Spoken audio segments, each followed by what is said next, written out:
Hello students, कैसे हैं आप सब लोग। आज हम एक नई यूनिट स्टार्ट करने जा रहे हैं, that is biology in human welfare. उसमें हम पहला चैप्टर डिस्कस करेंगे ह्यूमन हेल्थ एंड डिजीज़ के बारे में। बहुत ही इंटरेस्टिंग टॉपिक है ये, बहुत ही ध्यान से समझना है आपको। इससे कम्पिटिटिव पॉइंट ऑफ व्यू से भी बहुत इंपॉर्टेंट बन जाता है ये, और आपके बोर्ड एग्ज़ाम के पॉइंट ऑफ व्यू से भी बहुत ज़रूरी है। बहुत सारे डिजीज़ के बारे में हम इसमें डिस्कस करेंगे कि बैक्टीरियल डिजीज़ कौन सी होती हैं, डिजीज़ वायरस के द्वारा कौन कौन सी डिजीज़ कॉज होती हैं, उनका मोड ऑफ इन्फेक्शन कैसे होता है, देन प्रोटोजोअन डिजीज़ कौन सी होती हैं। इन सभी के बारे में हम डिटेल में डिस्कस करेंगे आने वाली इस क्लासेस में। सबसे पहले हम बात करते हैं कि human health and disease chapter के बारे में, कि हेल्थ क्या होती है। हेल्थ, मान लो अगर आप ये नहीं कह सकते कि किसी को कोई डिजीज़ नहीं है तो उसे आप हेल्दी नहीं कह सकते। मान लो किसी इंसान को कोई भी डिजीज़ नहीं है तो क्या वो हेल्दी है? नहीं। हम ये बोलेंगे कि बहुत सारे एस्पेक्ट्स देखने पड़ते हैं हमें, और हम तभी बताएंगे कि वो हेल्दी है या फिर नहीं है। अकॉर्डिंग टू WHO के अकॉर्डिंग क्या है, health is a state of complete physical, social, mental, emotional wellbeing. कोई इंसान है वो फिजिकली फिट होना चाहिए, मेंटली, सोशली और इमोशनली भी वो फिट होना चाहिए, तभी हम उसको हेल्दी बोल सकते हैं। क्लियर है? हेल्थ, पहला पॉइंट क्या लिखा है, WHO has defined health as a state of complete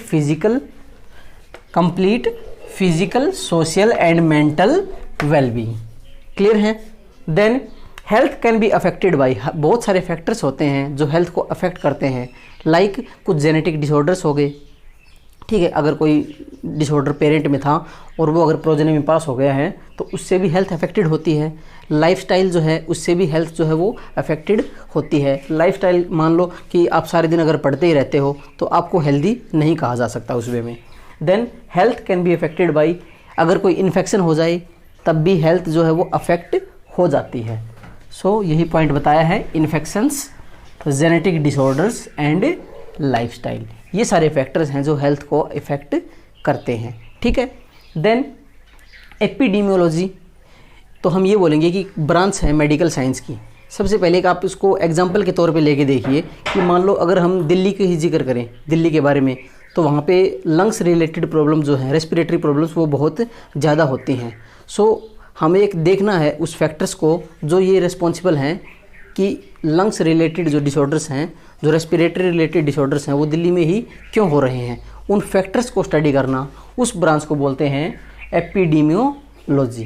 that is the branch of medical science which studies the distribution of disease in human population and the factors, बहुत important है, determining that distribution chiefly by the use of statistics. पूरा data देखेंगे कि दिल्ली में रहने वाले लोगों को क्या प्रॉब्लम हो रही है और what are the main factors which are responsible for that particular disease. उसको क्या बोलते हैं? एपिडेमियोलॉजी। देन इटियोलॉजी क्या होती है कि study of cause of disease, जो डिजीज़ के कॉज है उसके बारे में स्टडी करना, उसको बोलते हैं इटियोलॉजी। क्लियर है? कुछ और टर्म्स की बात करते हैं, लाइक पैथोफोबिया। तो पैथोफोबिया क्या होता है, हम ये बोलेंगे कि irrational fear of disease is called pathophobia. Irrational fear का मतलब होता है कि बिना किसी कारणवश ही किसी बीमारी से डर लगना। मान लो कोई बीमार है, किसी को खांसी जुकाम है, तो आप उसके पास जाने से भी डरते हो, तो हम उस पर्सन को बोलते हैं पैथोफोबिक, कि भाई वो पर्सन जो है पैथोफोबिक है, किसी के पास जाने से भी वो डर रहा है। The irrational fear of disease is called pathophobia. अब डिजीज़ के बारे में बार बार बात कर रहे हैं। डिजीज़ क्या होती है, हम ये बोलेंगे साधारण सी भाषा में कि when the functioning of one और more organs of the body is adversely affected, जब एक या एक से ज़्यादा ऑर्गन्स की जो फंक्शनिंग है वो अफेक्ट हो जाए, उनके फंक्शन में हमें बदलाव नज़र आने लग जाए, तो हम उसको बोलते हैं कि उस इंसान को डिजीज़ है। डेफिनेशन देखते हैं, एनी हार्मफुल डेविएशन, और वो डेविएशन जो है वो हार्मफुल होना चाहिए। मान लो कोई इंसान ठीक से काम नहीं कर पा रहा है, ठीक है, उसके शरीर में इतनी हिम्मत नहीं है कि वो उठ के अपना सारा काम कर ले, तो हम ये बोलेंगे कि उस पर्सन को कोई ना कोई डिजीज़ है।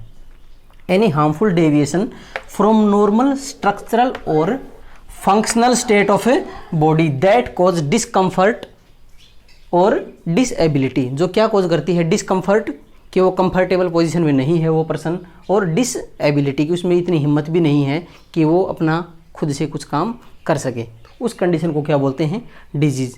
या एक और डेफिनेशन हम ये बोल सकते हैं कि malfunctioning of body with specific symptoms, कि बॉडी के अंदर malfunctioning with specific symptoms, कुछ ना कुछ सिम्टम्स आएंगे। मान लो अगर फीवर है तो टेम्परेचर हाई होगा, शिवरिंग होगी, ठीक है, रनी नोज, ये सब सिम्टम्स भी साथ साथ में हो सकते हैं। It is called disease. कोई भी डेफिनेशन आप दे सकते हो, ठीक है।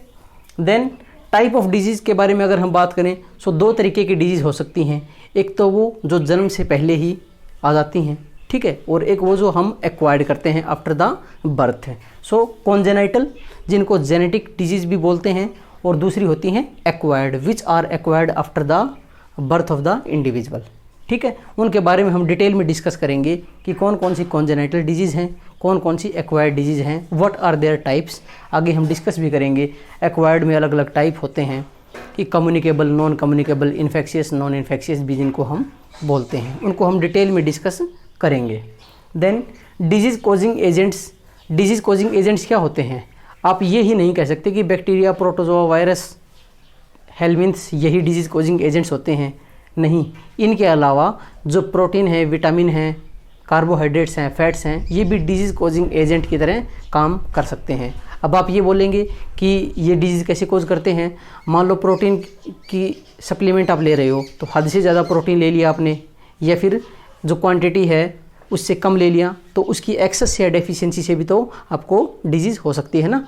सो आपको ध्यान रखना है कि डिजीज़ कॉजिंग एजेंट क्या होता है? एनी फैक्टर, कोई भी फैक्टर, फोर्स भी हो सकता है वो, या फिर कोई सब्सटेंस भी हो सकता है, दैट कोज ए डिजीज़, जो कोई डिजीज़ कोज करता हो बाय इट्स प्रेजेंस, इसकी प्रेजेंस से रिलेटेड है यहाँ पे, कोई बैक्टीरिया, कोई वायरस, कोई प्रोटोजोआ, ये अगर प्रेजेंट हो गए तो डिजीज़ कोज कर सकते हैं।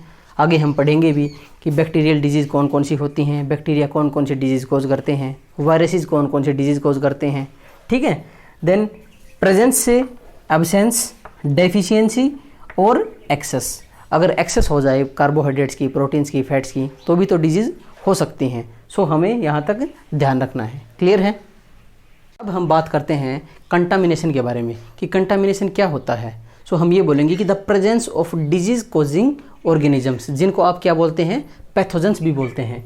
जो डिजीज़ कॉजिंग ऑर्गेनिजम्स होते हैं उनके लिए हम पैथोजेंस वर्ड का भी यूज़ करते हैं। आपको ध्यान रखना है, एक नंबर में आपसे पूछ सकते हैं कि what are pathogens. The disease causing microorganisms are called pathogens. The presence of disease causing organisms in non living materials. Non living material का मतलब है आपका वाटर हो गया, मिल्क हो गया, ये नॉन लिविंग मटेरियल ही तो हैं। इनमें अगर पैथोजन प्रेजेंट हैं तो उस फूड को हम बोलते हैं कि ये फूड जो है ये कंटामिनेटेड हो चुका है, चाहे वो फूड हो, चाहे वो वाटर हो, या फिर और कोई ड्रिंक हो जो आप लेते हो, या कोई और फूड हो। अगर वहाँ पे ये सब प्रेजेंट हैं तो हम ये क्या बोलेंगे कि वो कंटामिनेटेड फूड है जो कि डिजीज़ कोज कर सकता है फर्दर। देन ह्यूमन डिजीज़, एक फ्लो चार्ट बनाया है आपके लिए ताकि आपको एक क्लियर आइडिया हो जाए कि हम जो डिजीज़ पढ़ रहे हैं वो कौन सी डिजीज़ होती हैं। सो ह्यूमन डिजीज़ जो होती हैं दो तरीके से होती हैं। There are two type of human disease. कौन कौन सी? एक तो जेनेटिक होती हैं जिनको कॉन्जेनाइटल बोलते हैं, दूसरी होती हैं एक्वायर्ड, ठीक है, कॉन्जेनाइटल एंड एक्वायर्ड डिजीज़। उसके बाद एक्वायर्ड जो डिजीज़ हैं उनके फर्दर टाइप्स होते हैं। एक होते हैं कम्युनिकेबल डिजीज़, एक होते हैं नॉन कम्युनिकेबल डिजीज़। कम्युनिकेबल को हम इन्फेक्शियस डिजीज़ भी बोल सकते हैं, इन्फेक्शियस डिजीज़, और नॉन कम्युनिकेबल को नॉन इन्फेक्शियस डिजीज़ भी हम बोल सकते हैं। मतलब क्या है कि जो डिजीज़ एक पर्सन से दूसरे पर्सन को ट्रांसमिट हो जाती हैं उनको बोलते हैं कम्युनिकेबल डिजीज़, और ऐसी डिजीज़ जो ट्रांसफ़र नहीं हो पाती उनको क्या बोलते हैं? नॉन कम्युनिकेबल या फिर non infectious disease. Like cancer है, अगर आप एक कैंसर पेशेंट के पास बैठे हो तो आपको कैंसर कभी नहीं होगा, ठीक है, वो नॉन कम्युनिकेबल डिजीज़ होती है। आगे हम डिटेल में डिस्कस भी करेंगे इन सभी डिजीज़ के बारे में। सो कम्युनिकेबल भी फर्दर दो तरीके से हो सकती है, कॉन्टेजियस जो टच करने से ही हो जाए, या फिर नॉन कॉन्टेजियस भी हो सकती हैं, ठीक है, जो बिना टच के एरोसोल इन्फेक्शन या ड्रॉपलेट इन्फेक्शन जो हम बोलते हैं उनके थ्रू भी हो जाती हैं।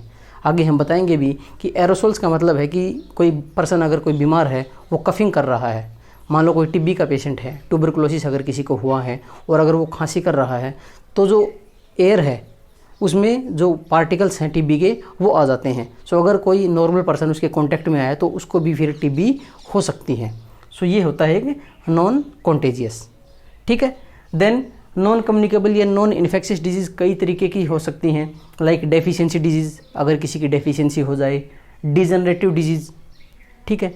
देन एडिक्शन, एलर्जिक, कैंसर और मेंटल डिजीज़ भी इसमें हो सकती हैं। क्लियर है। हम बात करते हैं बैक्टीरियल डिजीज़ के बारे में। जो डिजीज़ बैक्टीरिया से होती हैं उन्हें बैक्टीरियल डिजीज़ कहा जाता है। बहुत सारे डिजीज़ के बारे में हम पढ़ेंगे, लाइक टाइफाइड हो गया, ट्यूबरकुलोसिस हो गया, कोलेरा, परटूसिस, उसके अलावा न्यूमोनिया। इन सभी डिजीज़ के बारे में हम डिटेल में डिस्कस करेंगे कि इनका मोड ऑफ ट्रांसमिशन कैसे है, इनका जो पॉजिटिव ऑर्गेनिज्म जो पैथोजन है वो कौन सा होता है। ठीक है। और इनके लिए वैक्सीन अवेलेबल है या फिर नहीं है, ये भी हम डिस्कस करेंगे। सो सबसे पहले डिजीज़ जो है वो होती है टाइफाइड। टाइफाइड को एंटेरिक फीवर या फिर इंटेस्टिनल फीवर भी बोला जाता है। ये ध्यान रखना है, एंटेरिक फीवर भी टाइफाइड को ही बोला जाता है। सो सबसे पहले सबसे इम्पोर्टेंट बात कि टाइफाइड किससे होता है, तो हम ये बोलेंगे कि बैक्टीरिया होता है salmonella typhi. Salmonella typhi is a bacteria या is a pathogen which causes typhoid fever in human beings. ये होता है, इसकी वजह से ही टाइफाइड होता है हमें। ठीक है। देन साइन एंड सिम्टम्स की बात करें, सो अगर टाइफाइड हुआ है तो क्या क्या लक्षण हमें दिखेंगे उसके। सो सबसे पहले हम बोलते हैं हाई फीवर। फीवर जो है वो हाई होगा, लेकिन पल्स रेट जो है, जो पल्स रेट होती है वो लो हो जाएगी। High fever but low pulse rate, पहला point. Then patient feels abdominal pain. Patient को फील होता है कि कुछ उसके स्टमक में पेन हो रहा है। एंड पासिज फ्रीक्वेंट स्टूल्स, उसको बार बार जो है वो स्टूल्स पास होते हैं उसकी बॉडी से, जो एक्सक्रीटा है वो बार बार पास होता है। ठीक है, जिससे कि डायरिया भी बन सकता है। Then in certain cases there can be intestinal perforations also.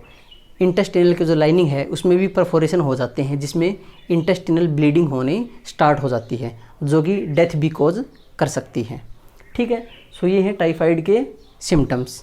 Then एक टेस्ट होता है जिससे टाइफाइड कंफर्म हो जाए कि किसी पर्सन को टाइफाइड हुआ है या नहीं हुआ है, उसको बोलते हैं विडाल टेस्ट। विडाल टेस्ट क्या होता है? It is a confirmatory test to detect the typhoid. Typhoid से रिलेटेड एक इम्पोर्टेंट केस आपको बताता हूँ कि मैरी मेलन एक कुक थी। She was a cook by profession. So वो क्या थी? वो एक टाइफाइड की कैरियर थी। जो टाइफाइड कैरियर है, इसका मतलब क्या हुआ कि उसको खुद को टाइफाइड नहीं है, उसके अंदर कोई सिम्टम नहीं है, लेकिन वो कैरियर है। इसका मतलब वो किसी और को ट्रांसमिट कर सकता है। सो वो जहाँ पे काम करती थी, जिस रेस्टोरेंट में, तो वहाँ पे क्या था कि टाइफाइड की कैरियर थी वो, और उसने कई सालों तक जो वो फूड बना रही थी, तो नोटिस किया गया कि जो लोग वहाँ से खाना खा के गए हैं उनको टाइफाइड होता जा रहा था। तो बहुत दिन के बाद में ये पता चला कि जो मैरी मेलन थी वो टाइफाइड की कैरियर थी, और हज़ारों लोगों को उसने टाइफाइड जो है वो स्प्रेड कर दिया था। हालांकि उसको नहीं पता था इस बात का, और बहुत सारे लोगों की डेथ भी हो चुकी थी उस टाइफाइड की वजह से। सो आपको ध्यान रखना है कि मैरी मेलन जो है वो भी इससे रिलेटेड है। Mary Mallon, she was a cook by profession. वो कुक थी और उसने जो फूड बनाया था, जो फूड वो पकाती थी और लोगों को सर्व करती थी रेस्टोरेंट में, तो बहुत सारे लोग जो है टाइफाइड से इन्फेक्टेड हो चुके थे। तो बाद में पता चला, जब पूरा एनालिसिस किया गया कि टाइफाइड होने की वजह क्या है, तो तब पता चला कि ये जो है मैरी मेलन, ये एक टाइफाइड की कैरियर है। ठीक है। इसके बारे में हम बात करते हैं, दैट इज़ न्यूमोनिया। सो ये एक बैक्टीरियल डिजीज़ भी होती है और एक वायरल डिजीज़ भी होती है। बैक्टीरिया के द्वारा भी न्यूमोनिया हो सकता है और वायरस के द्वारा भी न्यूमोनिया हो सकता है। सो कई केस में क्या होता है, आपने एक टर्म सुना होगा, डबल न्यूमोनिया। सो डबल न्यूमोनिया का मतलब होता है कि दोनों लंग्स जो है वो इन्फेक्टेड हो चुके हैं। ठीक है। ये एक सीरियस डिजीज़ होती है लंग्स की। ये क्वेश्चन आपके नीट में पूछा जा चुका है कि in which of the following disease lungs are affected, तो ऑप्शन आपको दे देंगे। तो the answer is pneumonia. In this disease lungs are infected. Lungs जो है वो इन्फेक्ट हो जाते हैं। ठीक है। सो सबसे पहले किसके द्वारा पॉजिटिव एजेंट जो पैथोजन है वो कौन सा होता है? Streptococcus pneumonia and Haemophilus influenza. Streptococcus pneumonia के अलावा इसको हम डिप्लोकोकस न्यूमोनिया भी बोल सकते हैं, दैट इज डिप्लोकोकस न्यूमोनिया या स्ट्रेप्टोकोकस न्यूमोनिया, एक ही बात है। एंड हीमोफिलस इन्फ्लुएंजा, ठीक है। उसके अलावा साइन एंड सिम्टम की अगर बात करें सो बहुत इंपॉर्टेंट पॉइंट है ये कि lymph, mucus and dead WBCs ये सारे कलेक्ट हो जाते हैं कहाँ पे, in the alveoli and bronchioles. जो रेस्पिरेटरी पाथवे होता है आपको पता होगा कि नोज से स्टार्ट होकर के एल्वेलाई तक जाता है जो रेस्पिरेटरी पाथवे। एल्वेलाई के अंदर क्या होता है, गैसेस एक्सचेंज होता है। Alveoli are the structural and functional unit of lungs. आप जानते हो कि लगभग 300 मिलियन के करीब जो है वो एल्वेलाई प्रेजेंट होती हैं, वहाँ पे गैसेस एक्सचेंज होता है। अगर एल्वेलाई के अंदर फ्लूइड भर जाएगा तो गैसेस एक्सचेंज में प्रॉब्लम आएगी, डिफ़िकल्टी इन ब्रीथिंग होगी, ठीक है। सो लंग्स जो है वो इस डिजीज़ में एडवर्सली इफेक्टेड होते हैं। सो अगर एल्वेलाई के अंदर डेड WBCs जो फ्लूइड है वो इकट्ठा हो गया है मान लो, तो क्या होगा, proper exchange of gases doesn't take place. Alveoli के अंदर प्रॉपर एक्सचेंज ऑफ गैसेज नहीं हो पाएगा क्योंकि वही तो हैं जो स्ट्रक्चरल एंड फंक्शनल यूनिट है लंग्स की, उन्हीं के ज़रिए तो ट्रांसफ़र होता है जो गैसेज हैं उनका, O2 एंड CO2 का मेनली। दैन कुछ केसेस में क्या होता है, अगर सीवियर केसेस हो गए, अगर किसी को सीवियर न्यूमोनिया हो गया तो वहाँ पे साइनोसिस में अकर। साइनोसिस का मतलब होता है जो स्किन है इट में टर्न्स ब्लूइश, जो स्किन है वो ब्लू होना स्टार्ट हो जाएगी, स्किन ब्लू हो गई, देन नेल्स जो है वो भी ब्लूइश होना स्टार्ट हो जाते हैं, उसको बोलते हैं साइनोसिस, ठीक है। देन ड्रॉपलेट इन्फेक्शन या एरोसोल्स, इसका मतलब होता है कि कोई हेल्दी पर्सन है वो इस इन्फेक्शन को कैसे एक्वायर करेगा, वो करता है एरोसोल इन्फेक्शन या ड्रॉपलेट इन्फेक्शन। मान लो अगर किसी को जुकाम है, रनिंग नोज़ है किसी को, सो वहाँ से कुछ ड्रॉपलेट्स जो है वो अगर बाहर रिलीज़ हो गई एयर में और कोई हेल्दी पर्सन जो है उसके कांटेक्ट में आ गया तो उसको भी न्यूमोनिया हो सकता है। Then released by infected person और इवन बाय शेयरिंग यूटेंसिल्स, अगर कोई इन्फेक्टेड पर्सन है उसके यूटेंसिल्स भी आपने शेयर कर लिए हैं, मान लो कोई इन्फेक्टेड पर्सन है न्यूमोनिया का, उसका ग्लास आपने यूज़ कर लिया या उसकी कॉम भी आपने अगर यूज़ कर ली है तो चांसेस हैं कि आपको भी न्यूमोनिया हो सकता है, ठीक है। और न्यूमोनिया एक बैक्टीरियल डिजीज़ है, सो वैक्सीन यहाँ पे अवेलेबल होती है। वैक्सीन की आपको याद रखने की ज़रूरत नहीं है इतनी, बस आप हाँ कई सारी वैक्सीन्स होती हैं जो यहाँ पे यूज़ की जाती हैं, बेसिकली आप उनको नाम उनके ध्यान नहीं रखने हैं, आपको सिर्फ यही ध्यान रखना है पॉजिटिव एजेंट कौन सा होता है, साइन एंड सिम्टम क्या क्या होते हैं, कौन सा ऑर्गन जो है वो एडवर्सली इफेक्टेड होता है in case of pneumonia, that is lungs. Clear है। बैक्टीरियल डिजीज़ के बारे में बात करते हैं, so that is cholera. Hindi में आप ही इसको हैजा भी बोलते हैं, और ये कंटामिनेटेड वाटर से ही फैलती है। बेसिकली जहाँ पे कंटामिनेटेड वाटर होता है सो वहाँ पे कोलेरा के पेशेंट्स आपको ज़्यादा मिल जाएंगे। सो सबसे पहले बैक्टीरिया कौन सा होता है, विब्रियो कोलेरी, ठीक है, जिसके द्वारा कोलेरा कॉज होती है। देन मोड ऑफ ट्रांसमिशन कैसे होता है, सो फिकल ओरल रूट, जो फिकल ओरल रूट है उसके थ्रू भी, या फिर कंटामिनेटेड वाटर से भी कोलेरा जो है वो हो सकता है। उसके अलावा साइन एंड सिम्टम की अगर हम बात करें, so the patient starts passing stools frequently, जो एक्सक्रीटा है वो फ्रीक्वेंटली पास करता रहता है patient, and there is repeated vomiting, और वोमिटिंग भी होती रहती है, जिससे क्या होगा कि डेफिशिएंसी ऑफ वाटर हो जाएगी। Diagnosis is done by microscopic examination of the stool और वोमिट। डायग्नोसिस इसकी चेक कैसे करते हैं इसको, कि जो एग्जामिनेशन करेंगे हम किसका, जो वोमिट है उसका, या फिर जो स्टूल हैं जो पास आउट हुए हैं बॉडी से, उनको एग्जामिन करके हम बता सकते हैं कि भाई पर्सन को कोलेरा है या फिर नहीं है, ठीक है। देन इसमें हमें यहीं तक डिस्कस करना है। अगली डिजीज़ है ट्यूबरकुलोसिस। सो ट्यूबरकुलोसिस टीबी जिसको आप बोलते हैं, बहुत इंपॉर्टेंट है कि माइकोबैक्टीरियम ट्यूबरकुलोसिस जो है इसके द्वारा कॉज होती है, ठीक है, पैथोजन याद रखना है आपको। उसके अलावा bacteria damages the tissue, bacteria क्या करता है, टिश्यू को डैमेज करेगा और एक टॉक्सिन रिलीज कर देता है, जिस टॉक्सिन को हम बोलते हैं ट्यूबरकुलिन। ट्यूबरकुलिन एक टॉक्सिन है जो रिलीज कर देता है, जो कि डिजीज़ को प्रोड्यूस करता है, ठीक है। मैंने क्या बताया कि जो पैथोजन है द माइकोबैक्टीरियम ट्यूबरकुलोसिस, ये क्या करता है, it damages the tissue, tissue को डैमेज करके एक टॉक्सिन रिलीज कर देता है जिसको बोलते हैं ट्यूबरकुलिन। जो ट्यूबरकुलिन है ये डिजीज़ फिर प्रोड्यूस करता है। देन इट अफेक्ट्स, जो टीबी है वो किसको इफेक्ट करती है? Lungs, lymph node, bones and joints को ये अफेक्ट करती है। ठीक है, सो आपको यहाँ तक ध्यान रखना है। पॉइंट्स लिखे हैं जिनको भी देख लेते हैं tuberculosis regarding. That is the infection occurs by inhalation of droplets expelled by tubercular patient. Droplet infection के बारे में हमने बार बार जिक्र किया है कि ड्रॉपलेट इन्फेक्शन होता है, जो टीबी के पेशेंट्स होते हैं, जो ट्यूबरकुलोसिस के पेशेंट होते हैं, उनको सेपरेट रूम में रखा जाता है और उनको जो टैबलेट है उनकी, अगर मान लो एक बार किसी ने स्टार्ट कर दिया है डोज टीबी के लिए, डोट्स होते हैं बेसिकली, डोट्स आगे हम डिस्कस भी करेंगे कि directly observed treatment short course, ये एक लंबे ड्यूरेशन का कोर्स होता है। अगर एक बार पर्सन ने, अगर कोई टीबी का पेशेंट है, उसने एक बार दवाइयाँ लेनी स्टार्ट कर दी हैं, सो उसको बीच में